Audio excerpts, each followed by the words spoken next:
DRB news में आप सभी का स्वागत है। मैं हूं सैयद सलमान और आज आपकी मुलाकात कराएंगे हम एक ऐसे शख्स से जिन्होंने अपना राजनीतिक सफ़र जिस पार्टी से शुरू किया, जनता के प्रतिनिधि बनकर पहले जब कॉरपोरेशन में पहुंचते हैं तो डिप्टी मेयर बनते हैं, विधायक बनते हैं और आज वो इस शहर के और उत्तर मुंबई के सांसद हैं, आदरणीय गोपाल शेट्टी जी। गोपाल शेट्टी जी, आपका बहुत बहुत स्वागत है। काफ़ी दिनों के बाद आपसे मुलाकात हो रही है और एक आपका हमारा पुराना एक जो रिश्ता रहा है उसको जी और उसको हम कंटिन्यू कर रहे हैं। जब हम पिछली बार मिले थे तब भी आप सांसद थे और आज भी आप सांसद हैं। विभाग की समस्याओं को लेकर अक्सर आपसे मुलाकात होती रहती है, लेकिन इन दिनों जो जिस तरह की राजनीतिक पटल पर आप अपने आप को कहाँ पाते हैं, जैसा आपने सोचा था जब नगर सेवक रहते हुए और सांसद तक पहुँचने तक के सफ़र में अपने आप को कितना संतुष्ट पाते हैं और कहाँ पाते हैं?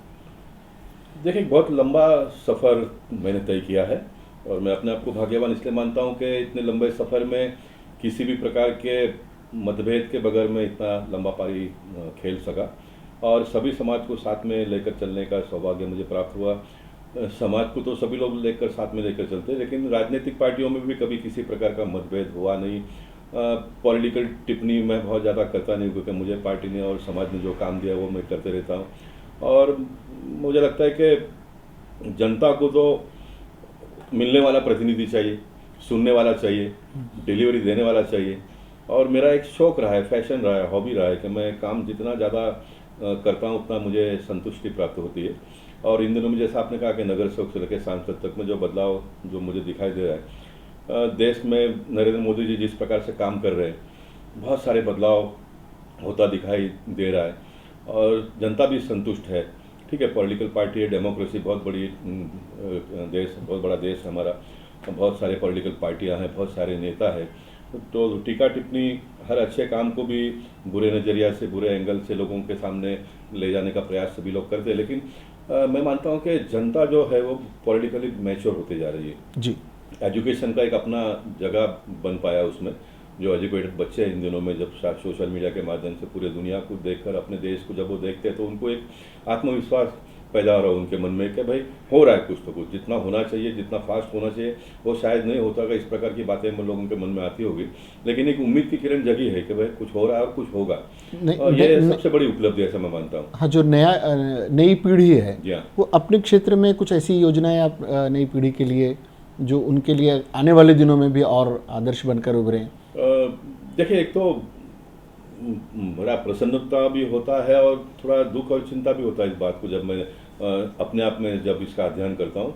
माँ बाप सारा अपना मेहनत का पैसा लगाकर, अपने पेट को मारकर, मन को मारकर बच्चों को पढ़ाते हैं और बच्चे पढ़ाई भी अच्छा करते हैं। आप देखेंगे कि अबाउ 95% मार्क लाने वाले बहुत सारे बच्चे हैं। हमारे समय में तो कोई अगर 80-85 भी लाता तो उसका बहुत बड़ा गुणगान होता था, लेकिन अभी तो देखते देखते 95 तो कॉमन हो गया है। इतना बच्चे पढ़ाई भी कर रहे हैं। एक बात की चिंता, मेरे जैसे एक पिता, 2 बच्चों का बाप हूँ मैं, तो होता था कि इतना सारा मीडिया, सोशल मीडिया, टीवी सब आया तो बच्चों का फ्यूचर क्या होगा।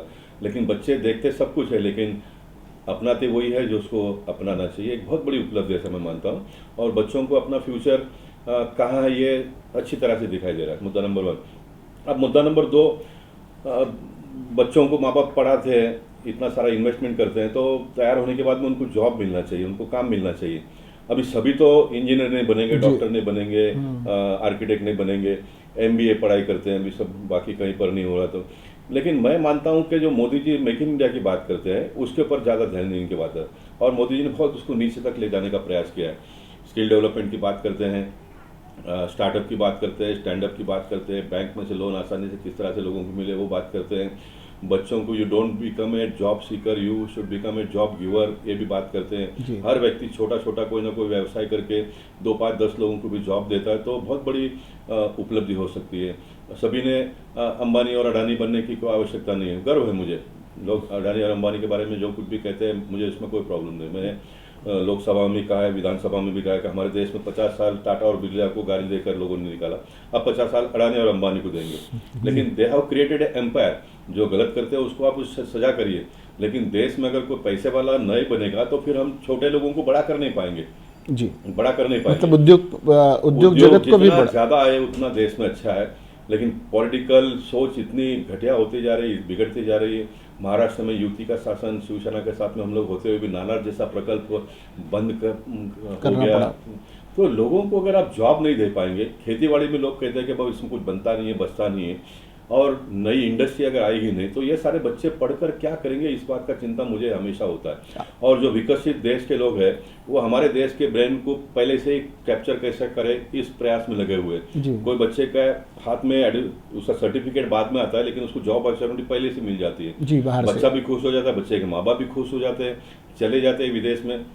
लेकिन मैं ये मानता हूँ कि ये विदेशी लोगों का विकसित देश का ये मोडस ऑपरेंडी हुआ है कि भारत से सुपर ब्रेन है, उसको उठा लो। हाँ, उसको मतलब उठा लो, हमारी ताकि प्रतिभा वो सीधे उठा लेते हैं। वो उठा लेंगे।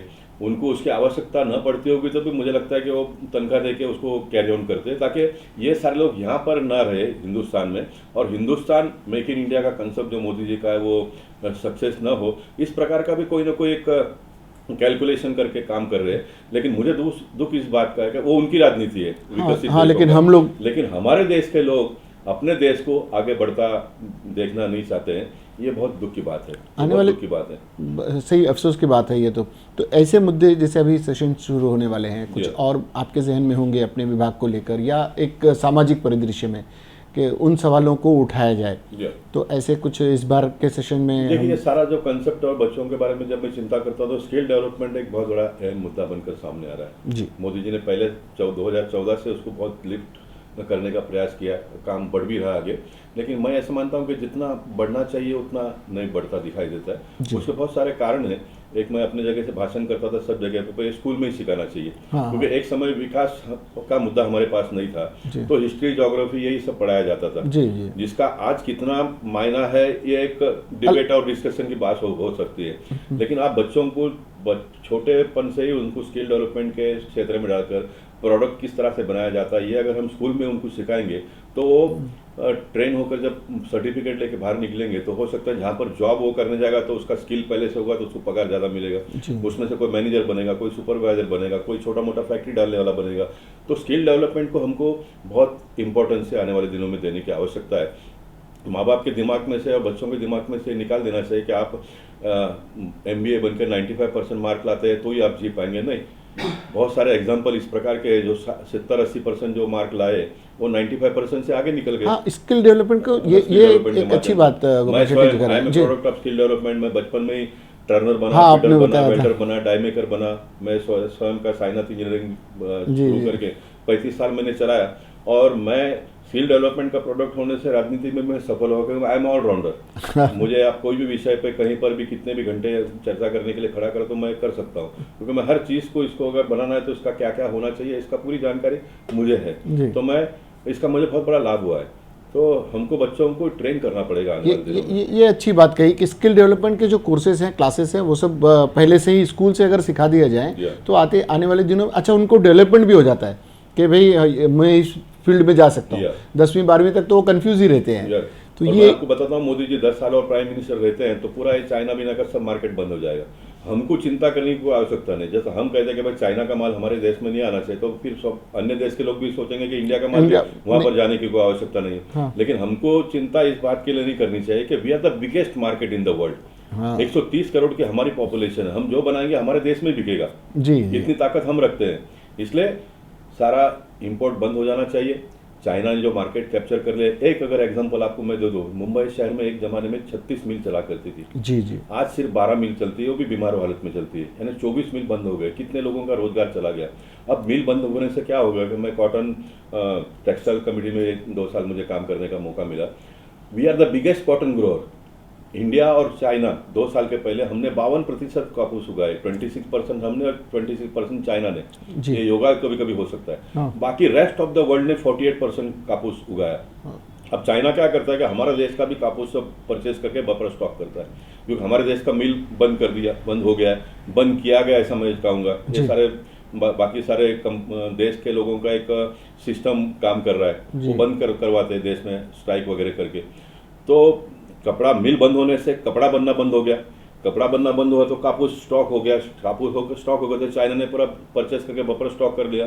2 साल के बाद में फिर वापस मार्केट में डाल के भाव तोड़ देते हैं। हमारे देश के किसानों को भाव नहीं मिलता है तो फिर मजबूरी से उनको ही बेचना पड़ता है।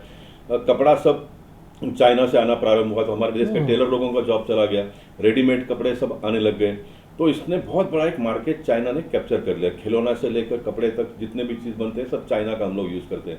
अच्छा लगता है, सस्ता भी है, अच्छा भी है, लेकिन हमारे देश के सारे लोगों का जॉब चला गया। आज जब जिस क्षेत्र में पैसा है तो उस समय पे लोगों ने काम छोड़ दिया। एक ज़माने में अगर जो बाबर होते बाल काटते थे, उनको 12-15 रुपया तो बाल काटने का मिलता था, लेकिन आज तो उनको 50 रुपये टिप्स मिलता है। हाँ। लेकिन वो समाज के लोग निकल गए इस सिस्टम से, अन्य समाज के लोग आ गए, पैसा ज़्यादा है।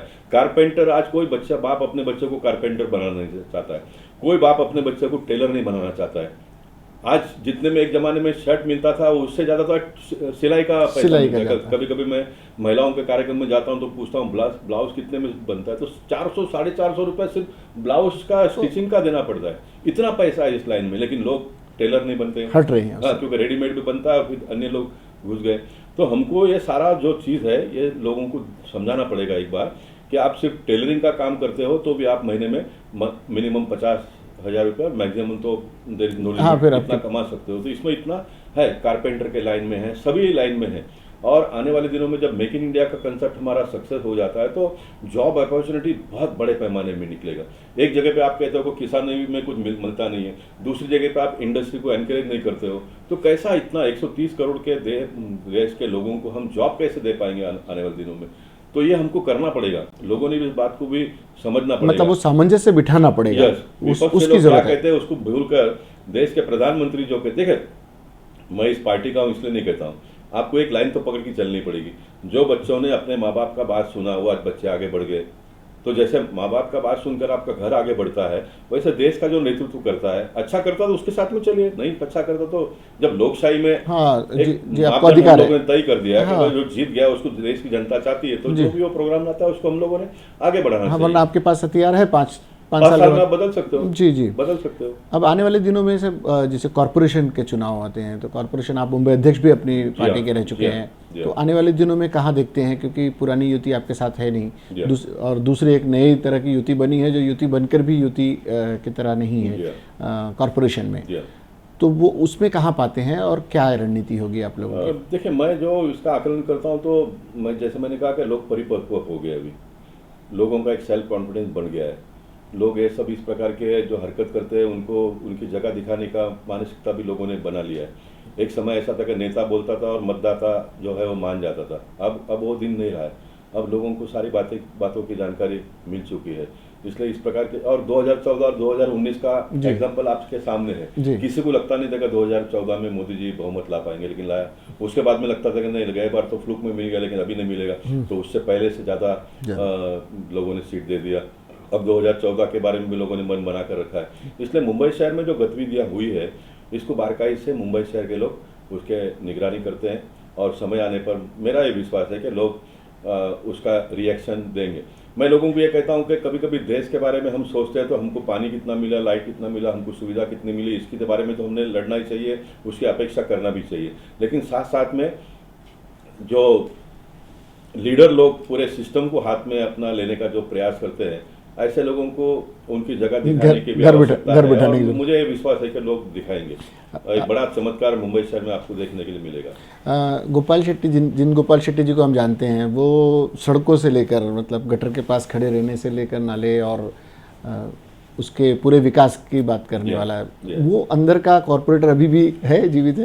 वो जीवित नहीं है तो और ज़्यादा जागरूक हुआ है, क्योंकि जो लोगों का मेरा साथ में जो टच है वो उसी काम के लिए है, और मैं आज भी वही काम करता हूँ। हो सकता है कि आज का चुनाव नगर सेवक नहीं करता, लेकिन मैं वो काम आज भी। हाँ, वो लोग कहते हैं, इसीलिए मेरे सवाल के पीछे का कारण ये था। मैं बहुत सारे मुस्लिम समाज के लोग सैलून खोलते हैं तो उसके उद्घाटन में जाता हूँ। उसके 2 कारण है, एक तो छोटा आदमी है, उसको MP आ गया तो उसका मनोबल और बढ़ जाता है। दूसरा ये है कि वो ये समाज इग्नोर किया गया समाज है, और मैं बीजेपी का होने के बाद में अगर मैं नहीं गया तो मेरे पास समय नहीं है इसलिए नहीं आया, ये उसके मन में नहीं आएगा, उसको लगेगा बीजेपी का इसलिए मेरे कार्यक्रम में नहीं आया, इसलिए मैं तुरंत नहीं वो तो पिछले चुनाव में हम आपके साथ बैठे थे, जब वो ऐन चुनाव के वक्त अपने लोगों के इस पर चिंतन किया था आपने कि कैसे इनको बढ़ाया जाए, आपके समाज को किस तरह से बढ़ाएं। स्किल डेवलपमेंट की जो बात आपने पूछी और उसके ऊपर हमने बहस किया, तो मैंने स्किल डेवलपमेंट का बहुत बड़ा काम मेरे मतदार संघ में खड़ा किया है। लोग देखिए कितना बारकाई से निगरान करते हैं। तो मैं एक जगह पर सर्टिफिकेट देते समय मैंने भाषण किया कि मोदी जी कहते हैं कि you don't become a job seeker, you become a job giver. तो एक बच्ची ने मेरे भाषण को सुना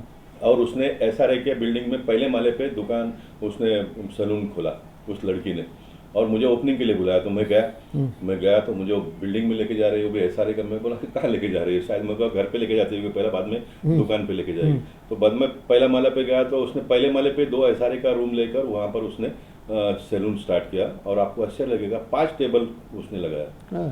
मैंने उसको पूछा है कैसा करे, तो बोलता नहीं साहब हम 3 बहनें हैं, 3 हम ये चलाएंगे, मम्मी भी है, डैडी भी है, यानी 5 लोग एक परिवार को अगर मिलकर और सैलून को चलाएंगे तो आप सोचे कि इनकम कितना बढ़ जाएगा। हाँ, मतलब वो जॉब गिवर हो गई, जॉब गिवर हो जाएगा।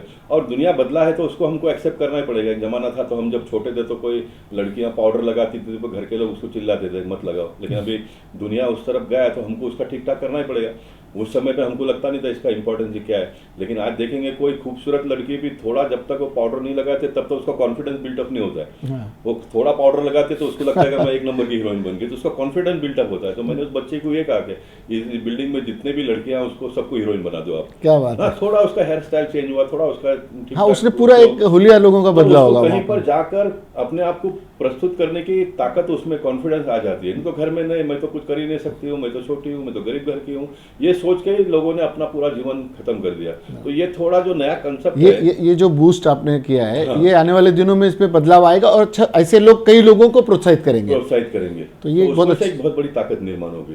तो शेट्टी साहब, आप से बहुत सारी बातें करनी है, लेकिन चूंकि आपके पास भी समय कम है और फिर दोबारा हम जैसे सेशन वगैरह खत्म होता है कुछ अच्छे विषय निकल कर आते हैं, हम जरूर चाहेंगे आपसे बात करेंगे और कई चीज़ों पर हम लोग चर्चा करते रहेंगे। आप तो मुझे बहुत लंबे समय से जानते हो, मैं मानता हूँ कि ये लोगों तक ये सारी बातें पहुंचनी चाहिए। बिल्कुल, मीडिया का भी क्या हो गया, मीडिया इन दिनों में भ्रष्टाचार और गलत नेता उसके सारे छवि के बारे में पूरा दिखाते रहते हैं। बिल्कुल नहीं, मैं मानता हूं कि लोगों को जागरूक करने का जवाबदारी एक मीडिया का भी होता है, इसलिए मीडिया ने इन सारी बातों को लोगों तक पहुंचाने का। अब देखिए, पूरे सवाल जवाब में एक मेरा क्रॉस नहीं था कि नहीं, बिल्कुल नहीं, क्योंकि अच्छी बात है तो अच्छी बात जाननी चाहिए। हम लोग पहले ये सारी बातों को जानती है। देखिए, मैं कोई पॉलिटिकल टीका टिप्पणी भाषण सामने वाले को गाली न देते हुए 7 चुनाव में जीता हूँ बगैर पैसे से, और एक ऐसे एरिया से जीतता हूँ जहाँ पर मेरे समाज के लोग बहुत कम है। सिर्फ अगर ऐसा जोड़ा जाए तो बिल्कुल नहीं के बराबर है। काम आप करो तो लोग आपके साथ में आते हैं। बिल्कुल बिल्कुल। तो यही हम सकारात्मकता, एक जो एक जगह खाली है, वैक्यूम है, उसको भरने की हम कोशिश कर रहे हैं। और जिसका एक पहले पॉलिटिकल शख्सियत से हमने आपसे मुलाकात की इसीलिए क्योंकि आप में कुछ हमने जब देखा। और मेरे पूरे चाहने वाले लोगों के दौर से आपके टीवी को मैं बहुत बहुत शुभेच्छा देता हूँ। आपकी टीवी आगे बढ़नी चाहिए। और आपने देखा होगा दुनिया का ये दस्तूर है, हर छोटा आदमी बड़ा हुआ है, और ये 10 साल 15 साल में रोटेशन होते रहता है। जो बड़ा है वो कहीं ना कहीं बीच में आ जाता है, जो नीचे वाला है वो छोटा हो जाता है। मैं अगर मेरा एग्जांपल लूँ तो इसी बस्ती में 200 फुट के घर में रहने वाला एक साधारण परिवार का व्यक्ति गली से लेकर दिल्ली तक का सफर कर पाएगा, ऐसा किसी को कहेंगे तो भी किसी को आश्चर्य लगता होगा, लेकिन मैं ये कर पाया और लोगों ने मुझे पहुंचाया। ये तो वास्तविकता है, ये तो हमारी डेमोक्रेसी। बिल्कुल, डेमोक्रेसी की ताकत है, ये आपका समर्पण है, जनता के प्रति आपकी जिम्मेदारियों को आपने निर्वहित किया, इसलिए शायद आपको लोग पसंद करते हैं और कहां से कहां तक पहुंचाया। बहुत बहुत शुक्रिया आपका शेट्टी साहब, आप आए और दोबारा फिर हम आपसे मुलाकात करेंगे। ये मुलाकात गोपाल शेट्टी जी से हमारी इस विषय पर, देखिए आपने कहीं नकारात्मक नहीं, कुछ नहीं, एक सकारात्मक चीज़ के साथ हम आपके सामने आए और आपको बताने की कोशिश की कि बहुत कुछ ऐसे नेताओं के पास, हर तरह के, हर पार्टी के नेताओं के पास कुछ ऐसे मुद्दे हैं जो आप लोगों से जुड़े हुए हैं, आम जनता से जुड़े हुए हैं, जो चाहते हैं कि समाज में बदलाव हो। राजनीतिक विरोध एक तरफ और सामाजिक विकास एक तरफ। गोपाल शेट्टी जी को एक प्रतीक के रूप में हम आपके सामने ले आए। ये कार्यक्रम आपको कैसा लिखा ज़रूर हमें टिप्पणी में करें। सब्सक्राइब करें हमारे चैनल को, लाइक करें और अपनी टिप्पणियों से हमें सुझाव भी देते रहें। फिलहाल मुझे, गोपाल शेट्टी जी को, हमारे सहयोगी सलामत अली और देवानंद को दीजिए इजाज़त। इसके बाद भी हम इस तरह के कार्यक्रम ले आते रहेंगे। जय हिंद।